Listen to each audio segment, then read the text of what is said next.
À vous, tu l'as déjà vu ce salon? Canapé beige, petite table basse en bois, mur blanc ou encore ce fameux tapis berbère. Mais le plus étrange, c'est que tu l'as pas vu qu'une fois. Tu l'as vu partout. Sur Pinterest, sur Instagram, chez tes potes ou même sur Airbnb.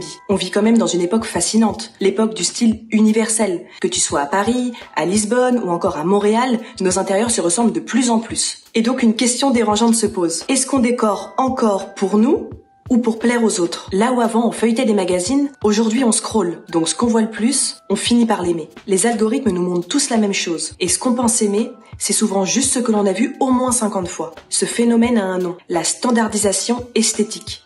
On croit qu'on choisit, mais on répète. Mais attention, ce n'est pas qu'une histoire d'algorithme, c'est aussi une histoire psychologique. Quand tu choisis un style vu et revu, tu prends aucun risque quelque part. Personne va te juger, personne va te dire que c'est moche. C'est le confort du consensus. Le style neutre, ça rassure. C'est propre, c'est calme, c'est pas toi, mais c'est validé. Nos intérieurs ressemblent à des showrooms, parce qu'on achète comme dans des showrooms.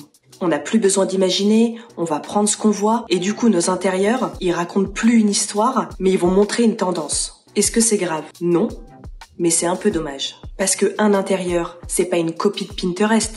C'est censé être une extension de soi, de son énergie, ou encore de son histoire. Alors osez un mur de couleurs, une lampe qui va avec rien, ou encore un vieux meuble chiné. Et nous, avec l'ensemble de nos projets clients, il y a quand même les mêmes demandes et les mêmes souhaits qui reviennent régulièrement pour la décoration et pour l'aménagement. Merci d'avoir regardé la vidéo et n'hésitez pas à laisser un commentaire pour partager votre avis. Et sur ce, je vous dis à la prochaine. Ciao!